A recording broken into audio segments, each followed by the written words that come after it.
Nous allons étudier le Daf Ain Zain dans Masachet Baba Kama et la Gemara reprend à la fin du Daf Ain Vav ve Kol Haomed Livdot Kepado Idame. Et on nous apprend que toute bête qui est susceptible d'être rachetée a déjà le statut actuellement d'être rachetée. C'était pour nous expliquer pourquoi finalement une bête qui était Ekdesh et qui était sacrifiée en dehors du Beth Amikdash, même si la bête n'était pas consommable tout de suite, puisqu'on n'avait pas encore racheté cette bête, à partir du moment où elle est rachetable, théoriquement, on lui donne déjà le statut d'une Shrita Kekshera, et c'est pour ça que selon Rabbi Shimon, on était Chayav, même si quelqu'un avait pris un Ekdesh, l'avait volé, avait fait la Shrita dans le cas où ce Ekdesh-là était encore sous la responsabilité de son propriétaire. Vechol, mais d'autres qui pas d'oïdamé, d'où on le sait, Tanya, c'est une braïta, Rabbi Shimon Omer. Rabbi Shimon disait, para, donc Rabbi Shimon pense que tout ce qui est Issurana'a, tout ce qui est Korban, tout ce qui est objet qui est interdit à tout profit, en général, ça ne peut pas avoir un statut de ochel, d'aliment. Et si ça n'a pas de statut d'aliment, parce que c'est un Issurana'a, ça ne peut pas non plus être Mikabel Touma, recevoir la Touma comme les aliments. Pourtant, nous dit Rabbi Shimon, para, la vache rousse, Mitama Touma Tochalim, elle reçoit la Touma comme un aliment normal, alors que normalement c'est un Issurana.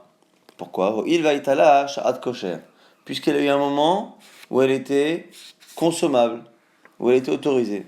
Marish Lakish, et Lakish explique quel est ce moment auquel fait allusion Rabbi Shimon.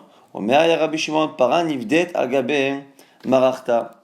C'est le fait qu'une para, la vache rousse, même une fois qu'on a fait la shrita, si on trouve une vache rousse plus belle que la première, on peut racheter, on peut racheter cette première vache rousse et lui enlever son statut et faire la vache rousse avec la seconde. Et donc, ce que nous dit Rash Lakish, c'est parce que après la shrita, il y a encore théoriquement une possibilité de la racheter, que ça s'appelle qu'elle est consommable, même si elle ne l'est pas encore réellement, mais parce que théoriquement il est possible de la racheter, et donc ça s'appelle qu'elle a eu un moment donné où elle était autorisée, même si c'était pas en pratique mais de manière théorique, et donc ça veut dire que Alma, Kolarmen, Livdot, Kepadoïdame, c'est là qu'on apprend que le fait qu'en théorie on puisse racheter, c'est comme si elle l'était déjà, et donc la chose est considérée comme étant consommable. On reprend, on avait vu Resh Lakish et Rabbi Yochanan qui avaient donné deux explications différentes pour expliquer comment on pouvait avoir un cas selon Rabbi Shimon où avec un Ekdesh qui est volé, on pouvait être envers sur la shrita, alors que normalement la shrita ne rendait pas l'animal consommable. Soit Rabbi Yochanan avait dit que c'était quelqu'un le voleur avait fait le korban dans le Beth Amikdash, soit avec la kavana comme il faut mais sans projeter le sang, soit il n'a pas fait la bonne kavana, en tout cas la shrita est bonne. Et Resh Lakish avait dit non, c'est un korban qui a un défaut, et on a fait la shrita barchutz à l'extérieur.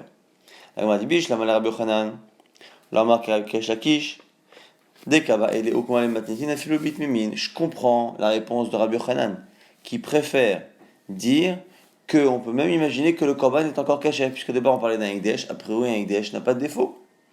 Et donc la réponse de Rabbi Yochanan est plus facile à comprendre. Et là, les Rechakish, mais Rechakish, pourquoi il est parti chercher quelque chose de compliqué et dire que c'est un animal qui a un défaut et donc la shrita à l'extérieur est bonne, alors qu'il aurait dû dire, comme Rabbi Yochanan? Amalecha te répond, Rechakish, ou Dvacho, Omcharo, le fait que dans la Torah on ait juxtaposé les deux actions, quelqu'un qui a volé, puis vendu ou égorgé un animal, et il paiera 4 ou 5 fois. Kol echad eite b'mchira, eite b'dvicha, vechol echad eleite b'mchira, leite b'dvicha, pour nous apprendre que le domaine de définition de la vente et de la shrita sont les mêmes. C'est-à-dire un cas où on n'est pas chayav si on le vend, on ne sera pas chayav sur la shrita, et inversement. Ve'ane kadashim, o il, dechim mezaben kadashim lavia mechira, nous dit Rechakish, puisque ce Ekdesh qu'il a devant nous, qu'il a volé, s'il le vend, il ne sera pas chayav de payer 5 fois sur la vente, l'idneo bedzicha, il ne sera pas chayav de payer non plus sur la shrita. Ça c'est la shita de Resh Lakish, et la Gemara nous dit qu'on a vu par ailleurs qu'il pensait ainsi les deux. Ve'azdou le tamayu, chacun va selon son avis connu et habituel, d'Eitmar, car il est dit, Amocher trefa, celui qui vend un animal qui n'est pas cachère, c'est-à-dire que c'est un animal qui est pur, comme une vache, mais qui a un défaut, il est taref. Alors, il a volé et il a vendu la trefa. les dires Rabbi Shimon, selon Rabbi Shimon, qui pense que la shrita n'est pas bonne. Rabbi Yochanan Machayav, selon Rabbi Yochanan, il devra payer. Pourquoi? Parce que, effectivement, comme elle est tréfa, s'il vole et qu'après il fait la shrita, selon Rabbi Shimon, ça ne vaut rien, parce que c'est une shrita qui n'est pas réouya. Mais vendre, il n'y a pas de problème. Ça, c'est Rabbi Yochanan. Rechakish Amar Rechakish pense, patour, dispensé. Pourquoi? Rabbi Yochanan Amar Chayav. Pourquoi? Afalgav. Delite betvicha ite bichira. Donc Rabbi Yochanan il explique, parce que même si on ne peut pas faire de shrita qui rend Chayav, selon Rabbi Shimon, on peut faire la vente. Rechakish Amar patour, kevan delite betvicha, lite bichira. Parce que, encore une fois, Rechakish pense que si dans ce cas-là, on n'est pas chayav sur la shrita, on n'est pas chayav sur la mechira, et inversement. Ça, c'est la marloquette, donc Resh Lakish Rabbi Yochanan, au sujet de Rabbi Shimon. Rabbi Shimon qui pense que la shrita qui n'est pas rouillée n'est pas bonne. Est-ce que la même bête sur laquelle la shrita n'est pas bonne, qu'elle soit tréfa ou qu'elle soit ekdesh, puisque la shrita n'est pas bonne, la mechira n'est pas bonne. Si la mechira n'est pas bonne, la shrita n'est pas bonne non plus, c'est-à-dire qu'il n'y a pas d'arba vachamisha. Donc si c'est ekdesh, que la vente ne fait pas de arba vachamisha, sera pareil pour la shrita. Si la shrita n'est pas bonne, parce que c'est tréfa, il n'y aura pas de vente qui permettra de payer 4 et 5 fois. Objection de Rabbi Yochanan. Et Tiver Rabbi Yochanan et Rabbi Shimon, Ben Lakish, Ganav Kilaim ou Dvacha, Trefa, Umchara. Deux cas. Quelqu'un qui vole une bête qui est Kilaim. Kilaim, c'est des mélanges interdits. Lorsqu'on a pris deux espèces différentes, le mouton et la chèvre par exemple, et qu'on les a accouplés ensemble, et qu'il a fait la shrita. Autre cas, un animal qui est taref, donc c'est un animal qui fait partie des animaux purs, mais qui a un défaut qui fait qu'il n'est pas caché. Umchara, il le vole, après il le vend. Mais Shelem Tashomé Arba'a Vachamisha, dans les deux cas, il paiera la sanction 4 ou 5 fois, que ce soit pour la shrita d'un animal mélangé, ou que ce soit pour la vente d'un animal qui est taref. Et la question de Rabbi Yochanan étant comme ça, Maïlav, Rabbi Shimon, n'est-ce pas que cette Mishnah, elle est selon Rabbi Shimon, qui pense que la shrita n'est pas bonne, et tu vois bien, pourtant, que c'est marqué que tréfa, l'animal qui n'est pas caché, si on le vend, on est chayav.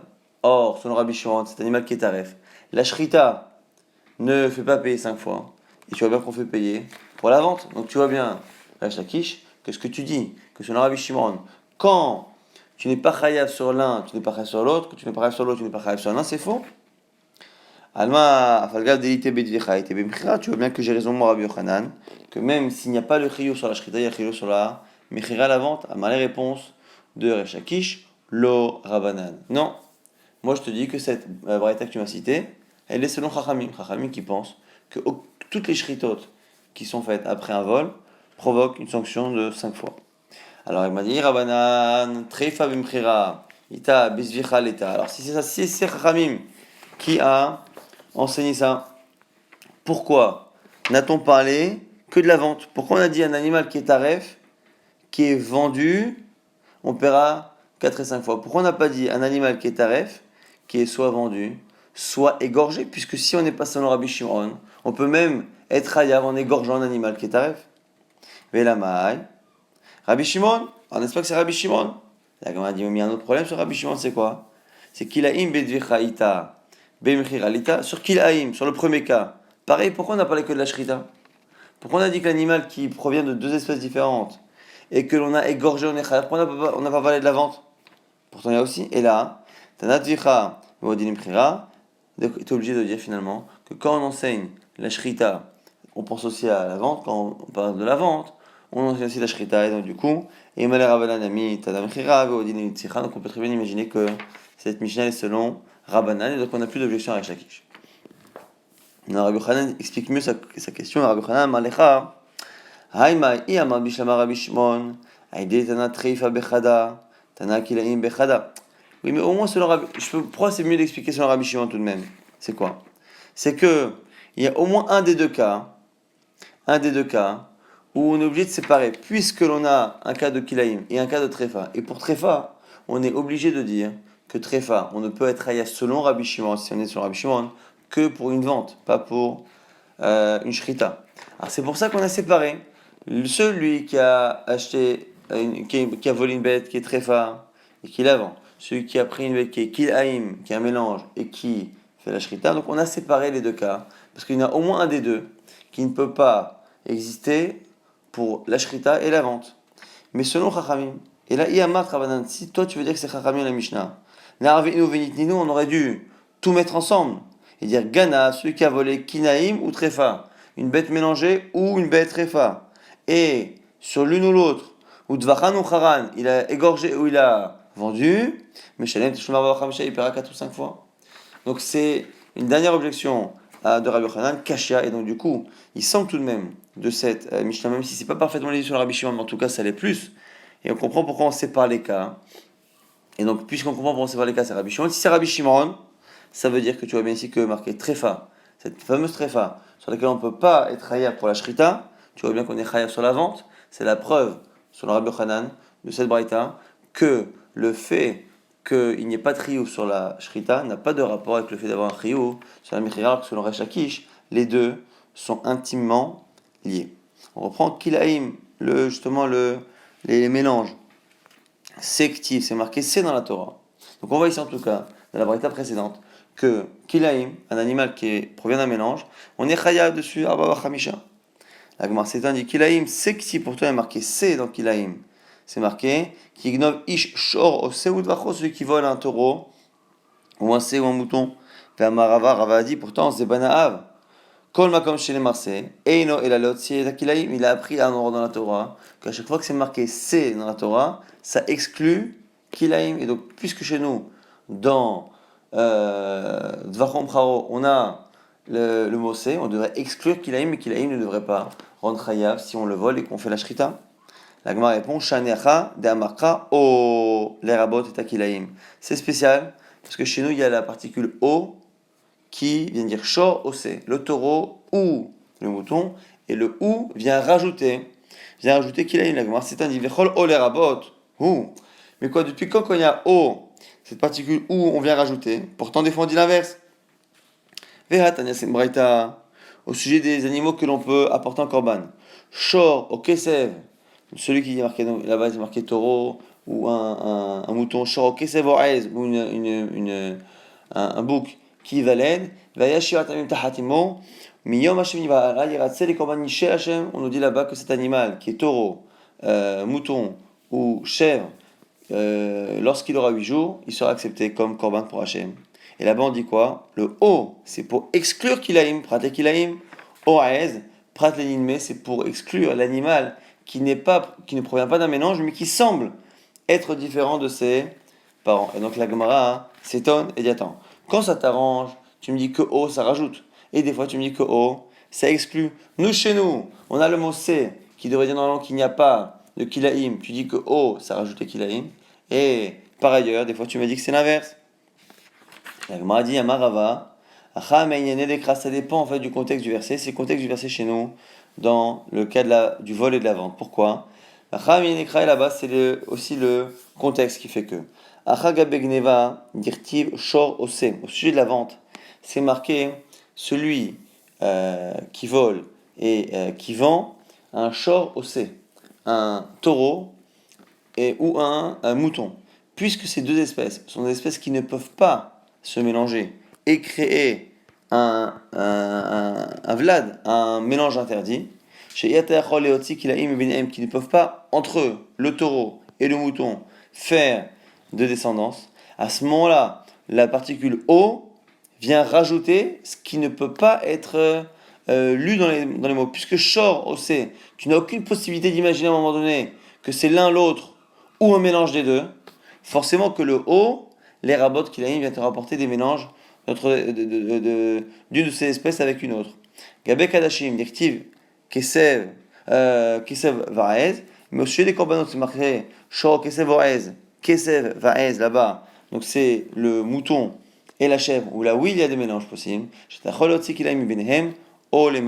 pour ça que puisque c'est déjà quelque chose que j'aurais pu déduire par la logique du texte, quand je mets O, ça vient justement m'expliquer l'inverse. Donc le O, finalement, vient s'opposer à ce que j'aurais pu lire dans le texte. Et en fonction de ce que j'aurais pu lire dans le texte, je vais exclure Kilaim ou je vais parfois introduire Kilaim. Donc on a vu, on va résumer rapidement, on a vu la source qui disait qu'un animal qui est rachetable il a déjà un statut de kasher avant même d'être acheté, et c'est pour ça que la paradouma, elle est considérée comme étant un aliment, et donc elle reçoit la touma, et c'est la raison pour laquelle aussi sur le Rabbi Shimon, où la shrita ne rend pas tout de suite kasher un animal qui est ekdesh et qui a un défaut, pour autant, puisqu'il est rachetable, dès la shrita, on considère que la shrita est bonne, et que la personne sera chayav de payer Arba Vachamisha. On a vu une marloquette très intéressante entre Resh Lakish et Rabbi Yochanan, au sujet de Rabbi Shimon qui pense que la shrita, où l'animal n'est pas consommable, la shrita n'est pas bonne.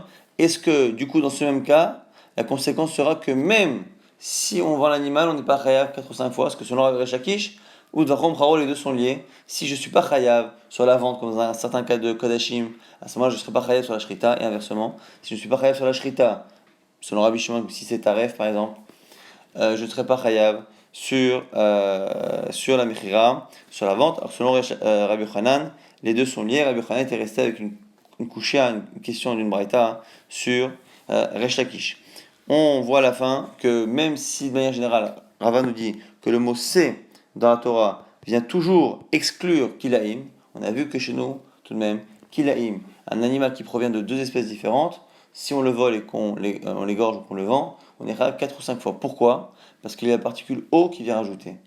Et ce qu'on apprend à la fin, c'est le tirous de Rabat. Pourquoi la particule O parfois peut rajouter, quand on parle d'animaux, qu'on cite des animaux, qu'on dit O, des fois on dit que ça rajoute, ça inclut dans la lacha les kilaim et mélange et parfois ça les exclut, ça dépend du contexte. Si le contexte de la phrase permettait déjà d'envisager que soient concernées les espèces provenant de mélange, à ce moment-là, le mot O vient exclure cette idée que je pouvais avoir. Si par contre c'était exclu, comme chez nous dans Shrita, c'est marqué, donc Shor Osé, le taureau ou le mouton, qui sont deux espèces qui ne peuvent pas produire de mélange, quand je n'ai que deux espèces a priori citées qui ne peuvent pas créer de mélange, quand je mets O, ça vient apprendre que même les mélanges entre des espèces sont justement concernés par cette halakha.